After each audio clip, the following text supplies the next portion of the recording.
So, friends, let us try to see that how this system works actually from the point of view of the user.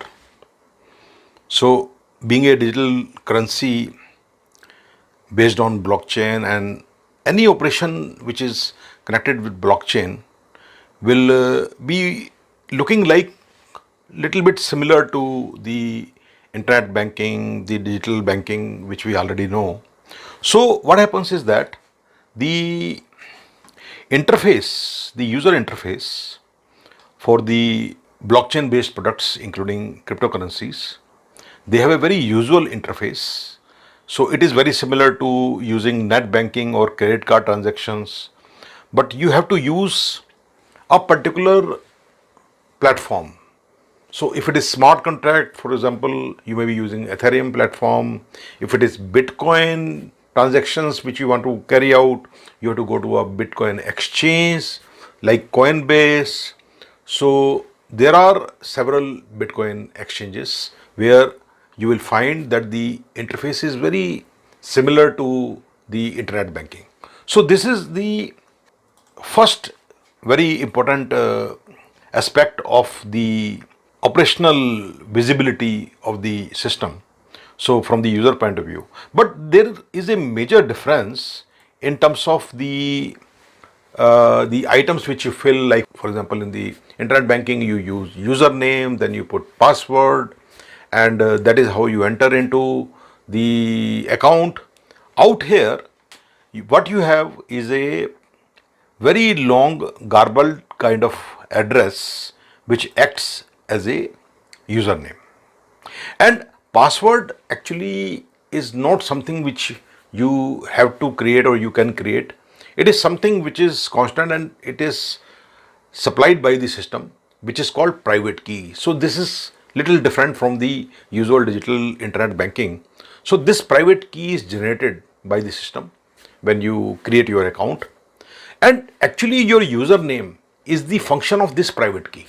So even if you lose your username, it is possible to create the user name, which is a garbled kind of address, very long string of garbled characters, that can be created using the private key. So this is a little different from the usual thing. So as I have just mentioned, that this private key, which serves as a password, can also create the address using a mathematical function. And very importantly, the very nature of this whole ecosystem is that it is not linked to any private database or the database of any bank. So that is not in the nature of the cryptos or cryptocurrencies, that it is not linked to any kind of database which is accessible to any private organization. So what it is there is that this whole transaction, which is anonymous in nature, it is in the username visibility in the system is a publicly available information which is available in a blockchain, which is present in thousands and thousands of computers around the world. So that is something which is there already in the public domain. But the owner of that particular user name, which is garbled string of characters, or the private key, of course private key is only known to you, it is not in the public domain. So that is absolutely anonymous as per the design of the system. So by the ideal need of the system, the person who has got this username and the password is a absolutely anonymous person. There is no identity there. But what has happened in recent past is that because of the local government regulations, the actual owner identity is in the government database. As per the most of the local governments have this regulation, that so that the governments have some kind of control on the activities being carried out through this ecosystem in order to avoid any illegal activities. So otherwise the system does not warrant any database which identifies the user of a particular username in this system or the private key. Then there is no system here of any card, of any credit card or bank fee in this system. So those things are not there. But what is there here is a very nominal kind of fixed mining key, which is irrespective and not dependent on the transaction value, which is not actually the case in the current system, where the bank fees or the credit card fees are linked to the volume of the transaction. Out here, it is independent of that. It's a fixed mining fee of a particular transaction, which keep on varying depending on the demand and supply of the system. So if the number of users are high, or there is a big demand of that particular system at a given point, the mining fees can be little higher. But overall, this mining fee is very minimal and insignificant when we compare to the costs which are associated with credit card and bank fees. However, for the small amount transaction, these mining fee can be significant depending on a particular time and the moment when you are transacting. The another aspect of this system of the cryptocurrency, especially when I talk about cryptocurrencies, and if you are talking of the Bitcoin, if you are talking about how the Bitcoin works, we would say that Bitcoin is a very volatile currency. Its price changes every second, even the fraction of second, the price can change. So it is little bit risky currency in the market. So this is quite different from the normal transaction which we carry out in digital banking. Out there, we do not see those kind of price fluctuations, definitely not in the local currencies. We do not have any impact of the international fluctuation of the currencies, especially for the local transactions, same currency transactions. But of course, even in the fiat currencies, if we are dealing with the international currencies, international transactions, there are certain kind of volatility, but not of the kind of the volatility which we see in the price of the Bitcoin. So that is another distinguishing feature of this system of Bitcoin.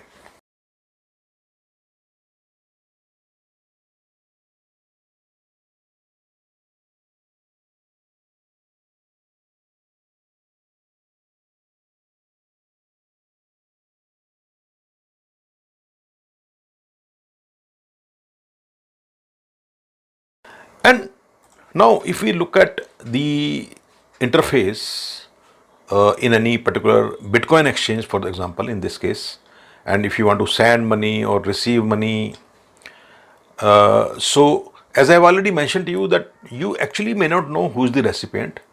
You are generally holding the user ID of the person, which again is a mathematical function of the private key of the person, which you don't know. And this user ID is with you, and you actually send your money to this user ID, irrespective of your knowledge about the person who is the actual owner of that particular user ID. You may not know. So that is a little different kind of ecosystem here.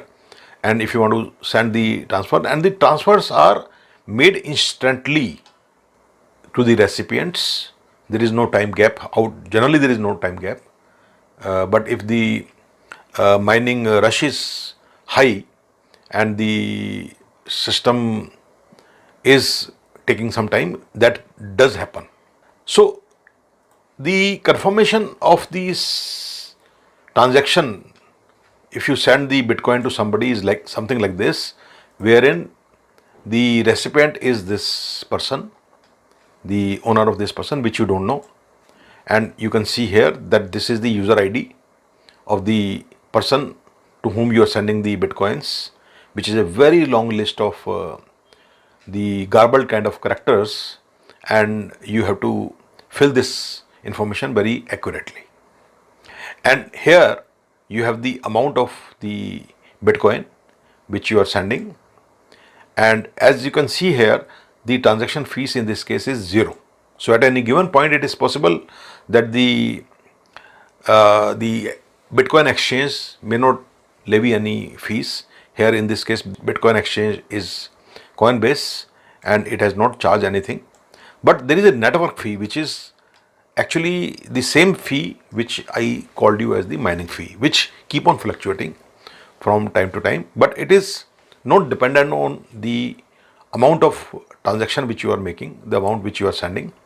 And at this point, as you can see here, the network fee is approximately 23 cents, which is minimal, and the total amount sent in this particular example is 56, equivalent of $56, which is in Bitcoin. So here, this is the kind of confirmation which you get once you send the money, and when you enter the details of the person who is to receive the amount, so you have to put the user ID and you will get the confirmation ID of the money sent. And here also, as you can see here, that the transaction is made free of cost. So this is how the system works when we talk of the Bitcoin money sending in this example. So my idea was to give you just a visual glimpse of the user interface where you want to send the cryptocurrency, which in this case is Bitcoin. And the another aspect of this is that even recipient may not actually know your identity, that the person who is the sender of this person. And as I have already told you that even in the present system, it is possible that the recipient may not actually know that who is the sender of the money, because he will only know that the money has come from a particular address.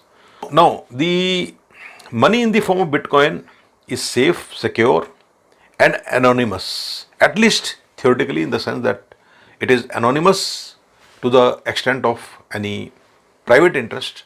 But of course, the state players have put regulations wherein the theory is not equivalent to the practical, and the practical truth is that the state players does maintain a database of the actual owners of the user ID.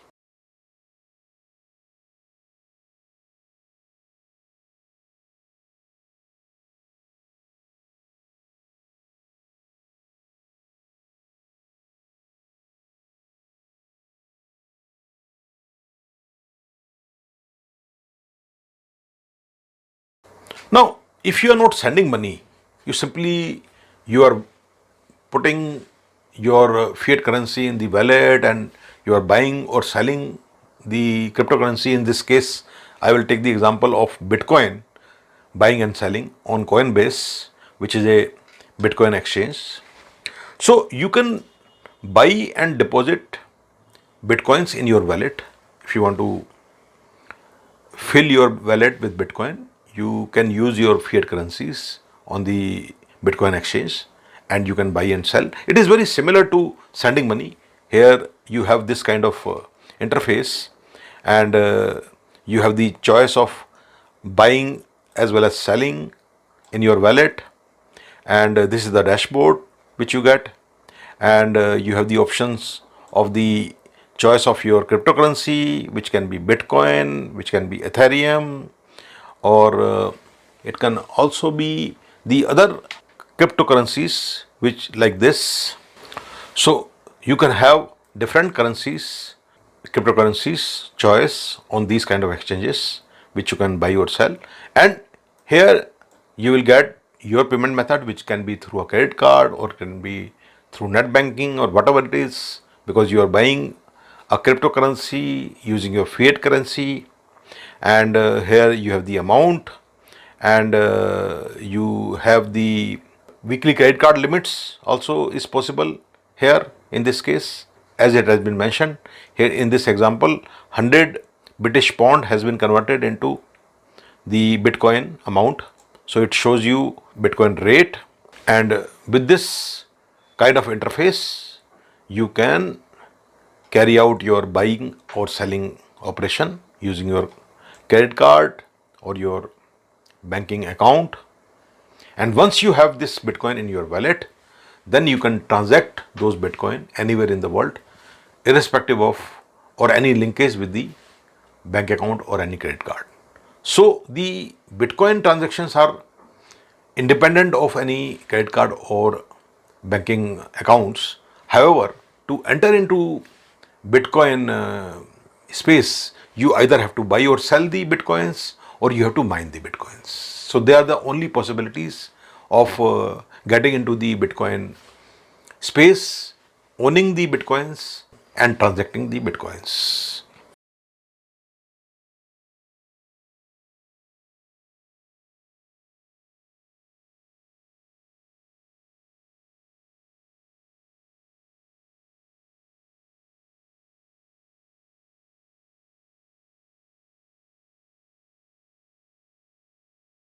Now, friends, let us try to understand what is Bitcoin.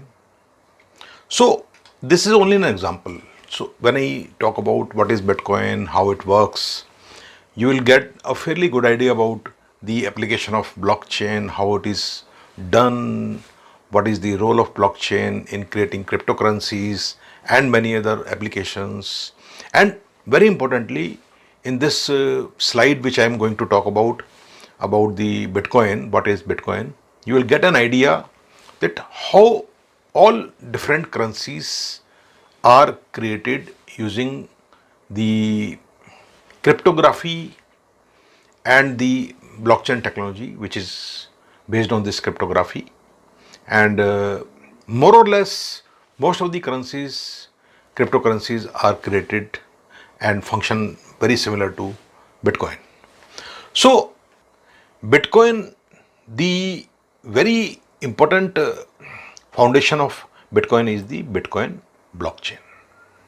That is the very important thing. And what is blockchain? It is a widely shared list of every Bitcoin transaction which has ever happened before this moment at any given point.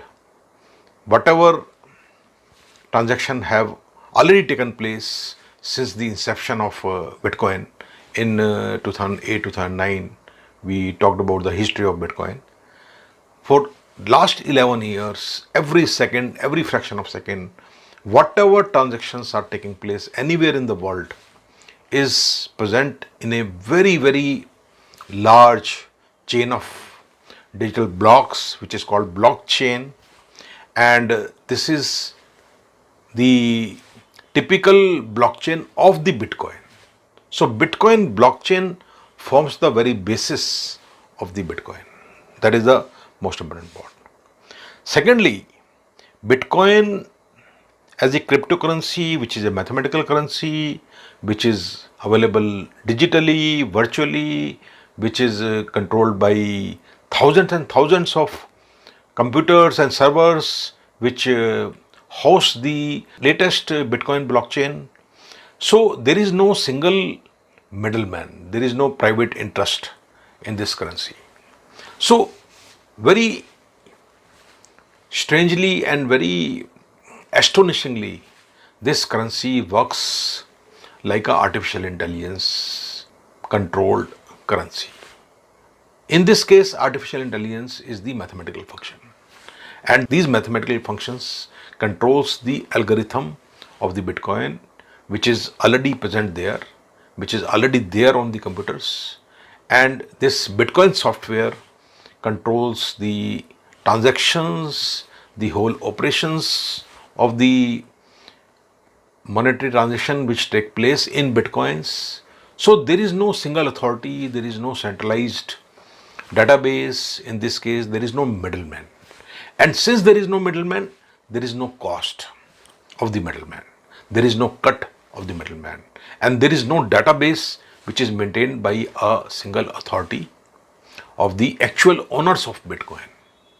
So the result is that it do away with the middleman cuts, it do away with the middleman commissions or any conversion charges, it do away with the safekeeping of the private data or the misuse of private data or the unauthorized sharing of the private data, your information. So all these things are done away with. in this system.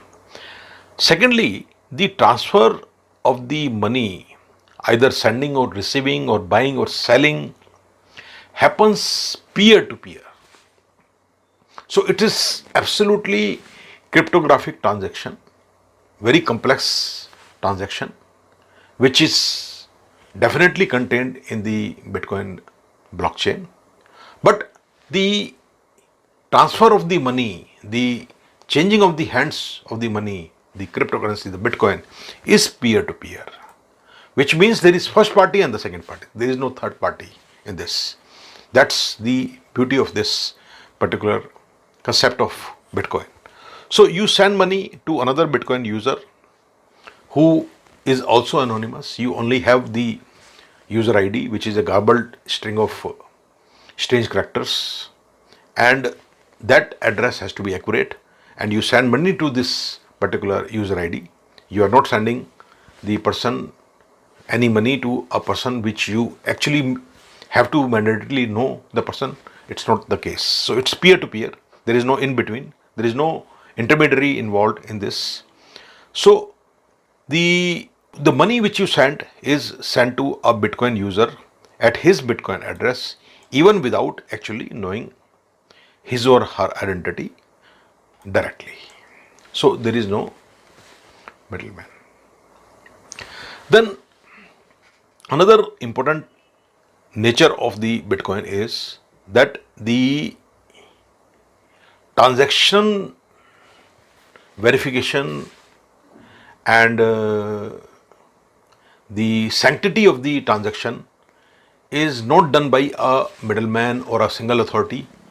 So there has to be somebody who has to verify or who has to certify the transaction. So there is no such system. So what system is used in the Bitcoin transaction is the crowd unanimity, which prevails. So as I told you that this Bitcoin blockchain is hosted by thousands and thousands of servers which are located in different regions and places of the world, and this crowd of the people who host the latest and the longest Bitcoin blockchain are the actual members of this crowd who unanimously agree that the transaction has taken place. So this is the way it is done, and without the need of any middleman or the central authority.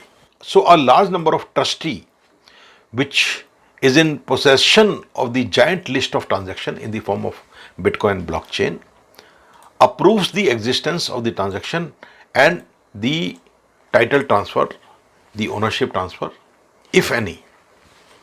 So any transaction which take place, buy, sell or send, receive, whatever is the transaction, is certified by not a single person, by the people who host the different nodes which are there in thousands and thousands of locations.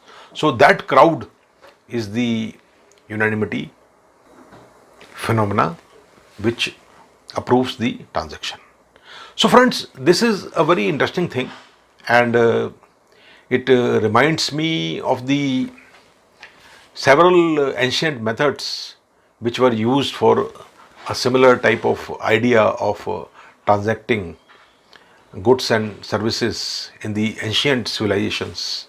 And we talk of the several tribes who have used the stones, the heavy stones and of rocks which are there in the village, near the village, in the forest, or even in the water, where stones were used as the medium of transaction of any monetary transaction which took place. The whole village knew that this particular stone is owned by a particular person, and there is no central authority or any head of the village who would be approving the ownership of the stone.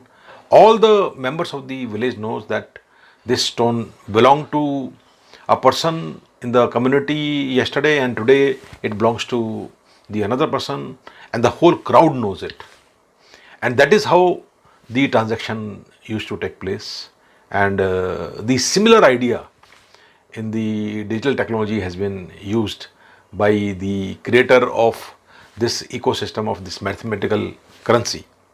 So it is really very interesting, that we have come full circle in the progress of humanity from the ideas, ancient ideas which we used when even the metals or the spices or the rare commodities were used as currency for transacting the goods, and many of such commodities were based on the unanimity idea of the title transfer, and that idea has been used in this case. So that is really very interesting. So the Bitcoin which we are talking about, another feature of Bitcoin is that obviously there is no single trustee. There is no single middleman or a person who is going to approve or certify a particular transaction. Unlike in the bank's single entry transaction, which acts as a trustee, Bitcoin transactions are multiple entries in a giant list which is shared with the crowd of computer nodes, computer servers, which are located in different parts of the world, and they are working 24 by 7, 365 days a year. And the records of these transactions, which are present in the giant Bitcoin blockchain list, are tamper proof. The system is designed in such a way that the information cannot be manipulated. It is tamper proof because of the mathematical dependence of the different digital blocks in the chain on each other. If a particular information on a particular node is manipulated, it will be caught very fast, and the crowd will not accept and approve that particular list, and this giant list, a particular giant list, will become dirty, which will not be approved by the crowd, and the majority of the nodes will have the clean copy of the Bitcoin blockchain, which is not compromised with, where the information is not compromised, and the system can very easily identify in a particular node if information is manipulated with, because of the mathematical algorithm, because of the mathematical dependence of each blocks using the different hashes and the mathematical functions. So the whole system is absolutely tamper proof. It is not possible to manipulate the information on the blockchains. So this is an amazing concept, very amazing concept of the cryptocurrencies, which is the result of the so many enablers like internet systems, the computers, the computing powers, and the mathematical functions, and the computer processor capabilities. All these developments and innovations and technological advancement has been converged into the blockchain ecosystem to create world's first mathematical currencies, the idea of which is ancient. The idea is very basic, very simple. Thinking is behind this whole concept, but this concept has been enabled on a global scale through the use of the latest technology.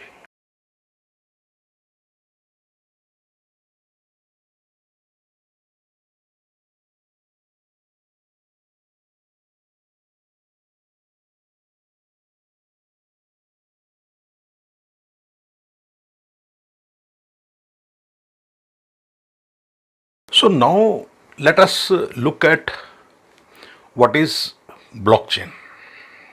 We have already discussed what is Bitcoin. We have a fairly good idea about the concept. It will now become easy for us to understand what is blockchain.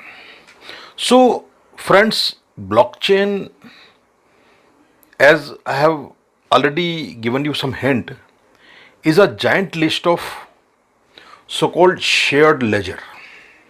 The entry is listed to a giant list of shared ledger shared with a large number of computers and servers located across the regions, across the places all over the planet. This giant list of shared ledger is actually called as blockchain. So for example, I had already given you an example of the blockchain, that is the Bitcoin blockchain. Similarly, you would have a Ethereum blockchain or other cryptocurrencies like Litecoin or many other cryptocurrencies which are available. Hundreds of cryptocurrencies are there. Every cryptocurrency will have their own blockchain, which is a giant list of shared ledger. Secondly, a blockchain is a fully decentralized list, the official, shared, and public record of all past transactions, which is not owned by anyone, company, or bank or authority. So there is no owner of that giant list, or there is no official keeper of the database. There is no official approver. There is no middleman. So, as I have already mentioned to you, I have already given you the hint. It is a crowd unanimity. It's a crowd unanimity which approves this blockchain. So, it is absolutely and fully decentralized in nature. And thirdly, it is a scattered record of all the transaction of that particular cryptocurrency till the moment since the inception of that currency. So, slowly and steadily, a giant list of the shared ledger is getting bigger and bigger and bigger. So, for example, as of today, the Bitcoin blockchain is in a file which is of the size of several GBs, to the extent that it has become really inconvenient and difficult for every node to host the complete Bitcoin blockchain. It has become so big a file. And in many other cryptocurrencies, the similar situation is there. So, this record is scattered across the servers, the so called nodes. So, information is immortal. Until even one copy exists, the information will be there. In practice, there are hundreds and thousands of copies at different locations, which are all public and not all easily accessible to a single user. So, a single user will not have access to all the scattered lists all over the planet. In order to manipulate the information, he will have to have the access of at least a majority portion of that different nodes. So that is more than 50%, that is 51%. So we call in this blockchain this 51% limit or the problem. If a single person or authority can hold and get hold of the 51% of the total number of nodes, then theoretically it is possible to manipulate the information in the favor of somebody or for some reason or for any nefarious reasons. A individual or an organization, if they can have access to 51% nodes, then it may be possible to dominate the information and to compromise the genuineness of the blockchain. But in practice, it is almost impossible for any single person or authority to get hold of 51% of a actively traded and popular cryptocurrency like Bitcoin. Fourthly, a blockchain is a networked and communicable information, digital information, which is in real time networked and can be easily shared. The largest file, which is the latest file, is easy to replicate. A very large number, can be even millions of Bitcoin users having the computers across the world constantly talk to each other, communicate to each other for checking and matching for the correctness of the giant blockchain list and to update the giant list or the blockchain. ensuring latest version of the list is with them. So this kind of competition of having the latest list would remain with all these users or the so-called nodes who will host this blockchain. Fifth point of this blockchain is that it is a consensus based verification. So there is no single authority or an individual or an entity which would be verifying the information, the correctness of the information or the change of information in a blockchain. So it is the result of the consensus of all the users or at least the majority of the users. So no one user can control the giant list entries which are having hundreds of thousands of latest copies. So all cryptocurrencies like Bitcoin use the same consensus based blockchain system to confirm the payment transaction and the latest title transfers ownership of the bitcoins. So this kind of consensus based verification makes it a really truly digital and mathematical currency. And even the verification process is decentralized. Since the information is updated on several locations, there is no central authority or single entity to verify the transaction. So these are the 6 features of a blockchain which completely defines and describe a blockchain in the cryptocurrency ecosystem.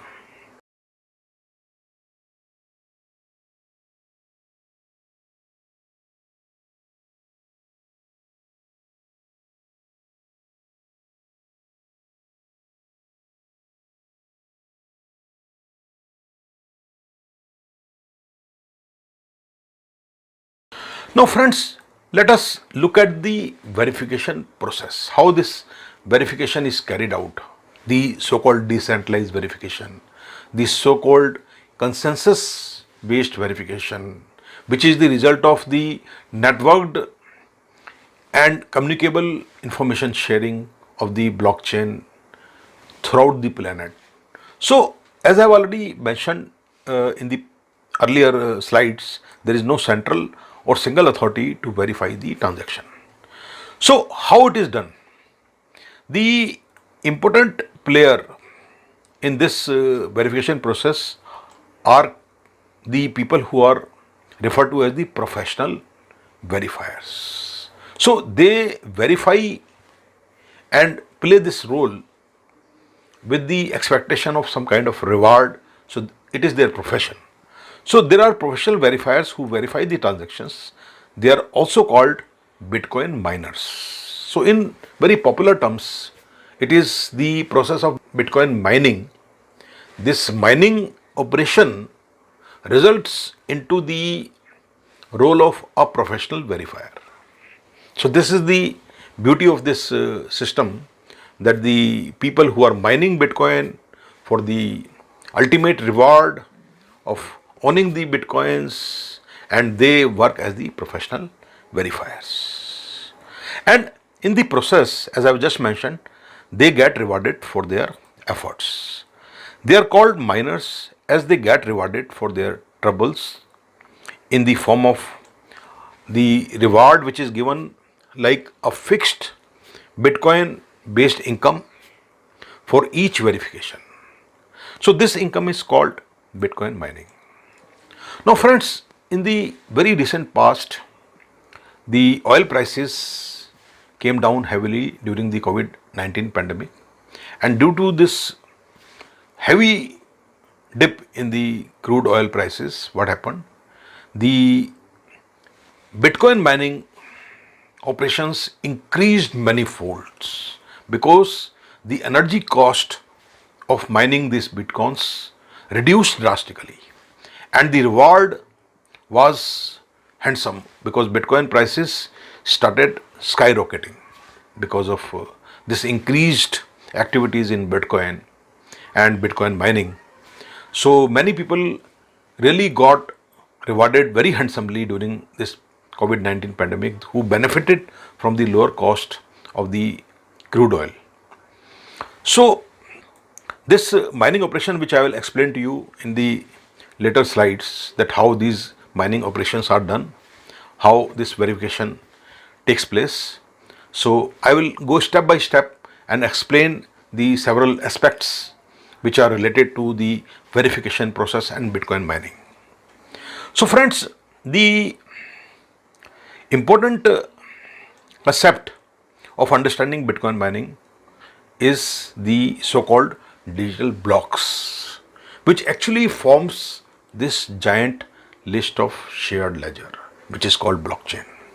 So these digital blocks are the digital wallets of the transaction information which is carried out on a real-time basis. So Bitcoin miners verify these batches of these blocks of information, which is called the so-called Bitcoin blocks or the cryptocurrency blocks. Each block contains a fixed number of transactions, approximately 1500 to 2000 entries are there in one block, depending on the size of the information.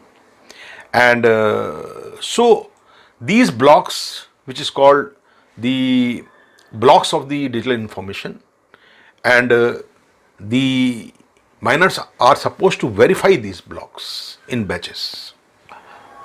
Now, the reward for the verification process for the Bitcoin miners is in the form of the fixed number of Bitcoin per block, which gets halved, which is reduced to half every 4 years.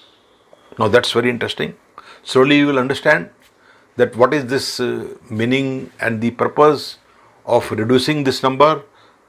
Once you will understand the whole concept of Bitcoin and blockchain, the Bitcoin mining, the verification process, which I am just explaining to you, slowly and steadily, when you will learn everything, you will start learning the reasons why, how, those things you will come to know later. You will understand why this system of the reward getting halved every 4 years is there. The current going block reward is already reduced to half, which is now 6.25 Bitcoin per block. So just the last year, which was the fourth year, the Bitcoin reward got halved and it is already 6.25 Bitcoins per block.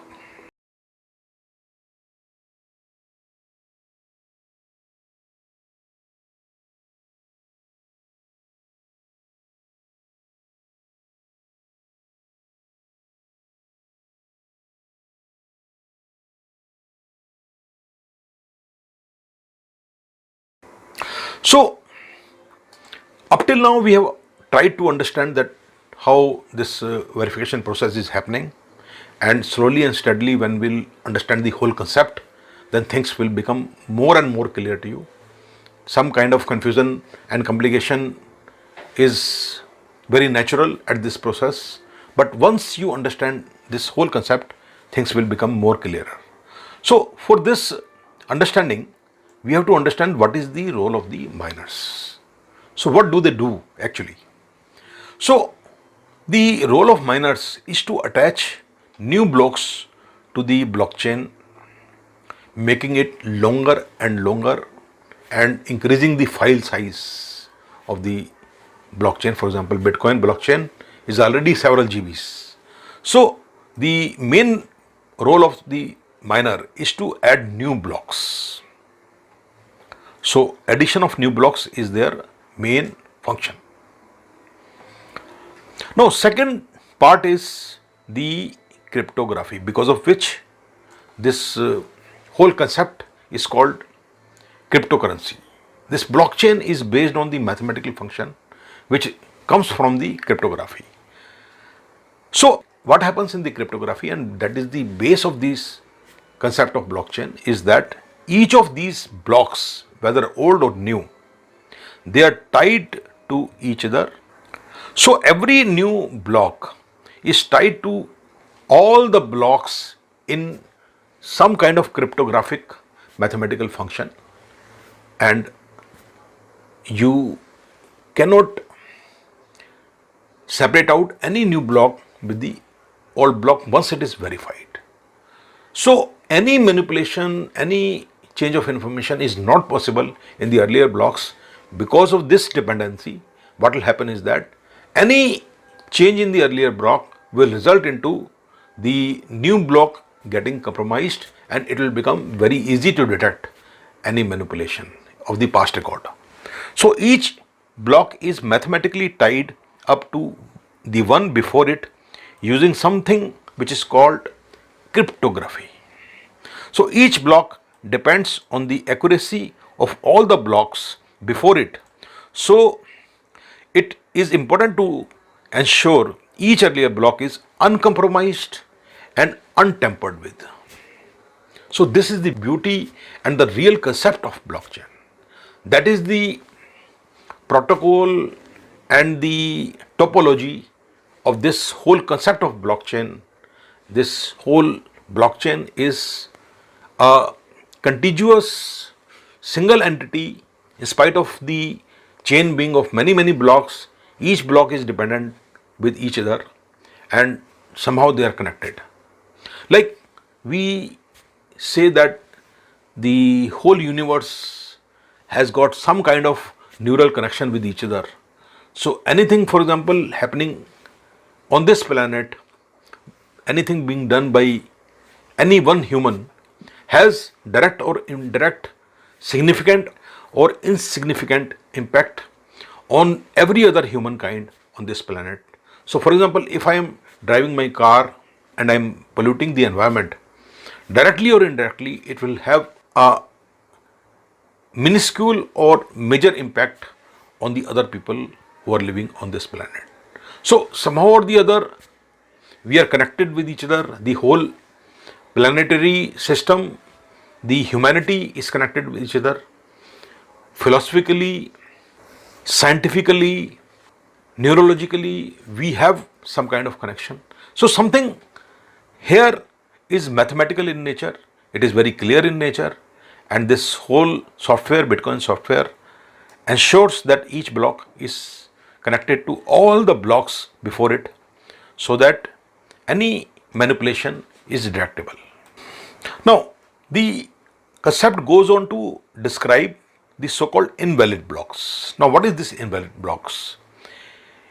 If this condition is not met, that is the new block, if it is not connected with the layer blocks which are untampered and unhindered, uncompromised, if that is not the true condition, the block become invalid.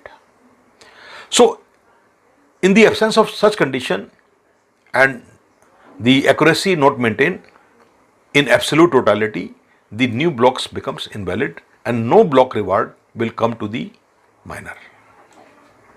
So this way Bitcoin users are sure and they need to ensure that their past transactions are untampered with. So there is a motivation to all the Bitcoin miners to make sure that the chain which they have is absolutely sanitized, accurate, untampered blockchain. They have the latest copy and only then their new block will be valid. Otherwise they will not get any reward. Now another very important aspect of this concept is the concept of proof of work. So what is proof of work? That not only the miner has to provide a new block which is valid block, that is not the only condition to get the reward. They have to also demonstrate a very heavy proof of work which will entitle them to get this reward. So just having the valid block can be done by anybody. So what is in addition required is the proof of work, the purpose of which is to keep the fraudster away, the fraudster who are finding ways and means of manipulating the block information and getting the benefit.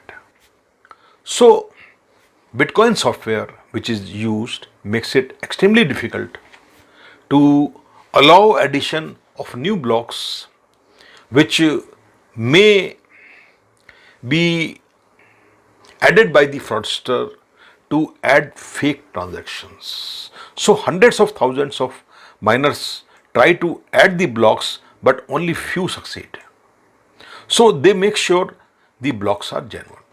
So by doing this, hundreds of iterations of adding valid blocks and blocks and blocks, keep on doing it, only few succeed. So this whole concept of additions and failures, in spite of the fact that the blocks are accurate and valid, and still the system require them to keep on doing it, and only few of them will succeed. How they will succeed, I will explain to you. But this whole process of succeeding with lot of difficulty, with lot of efforts, is called proof of work. And the purpose of having this thing will be more clear to you later on when I go in this concept. But the basic idea of getting the proof of work by the software to give this reward is to keep the fraudster away who are hellbound to add fake transactions. Now, the another concept in this mining process, the blockchain mining, is that there is the official chain of blocks. And what is the official chain of blocks which I just mentioned to you? The longest verified chain, the chain which has the latest block which is verified, is the official version of the all digital transaction record of the blocks, and therefore all the transactions which has taken place in that particular cryptocurrency. In this case, I'm talking about Bitcoin. So this is the official blockchain, the one which is latest, which is the longest, which has the uncompromised blocks, all verified blocks. The latest block is also there. So this is the longest chain, and this longest chain rule applies for the official chain of blocks, which everybody would like to get hold of to add new blocks.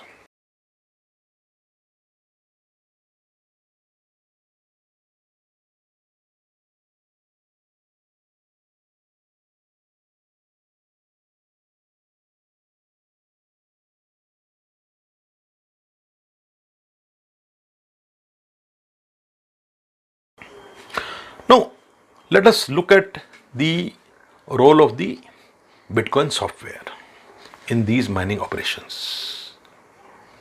So, I've just mentioned to you that this complex process of the addition of blocks, the valid and invalid blocks, and the mathematical dependence of each block on each other, the cryptography and the proof of work, and keeping the fraudster away, this whole thing is accomplished by the Bitcoin software. So Bitcoin software is the key computer software which controls this whole system.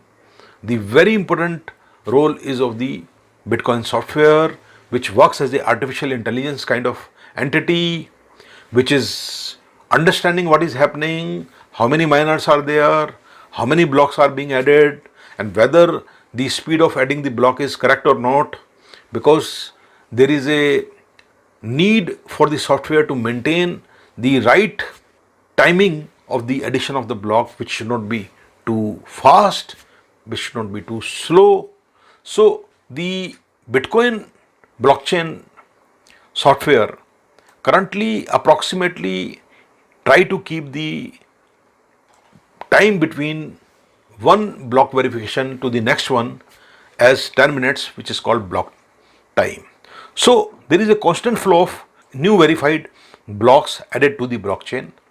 Since millions of miners keep on joining and leaving the network constantly with more and more powerful computing skills, means total number of guesses for the magic number.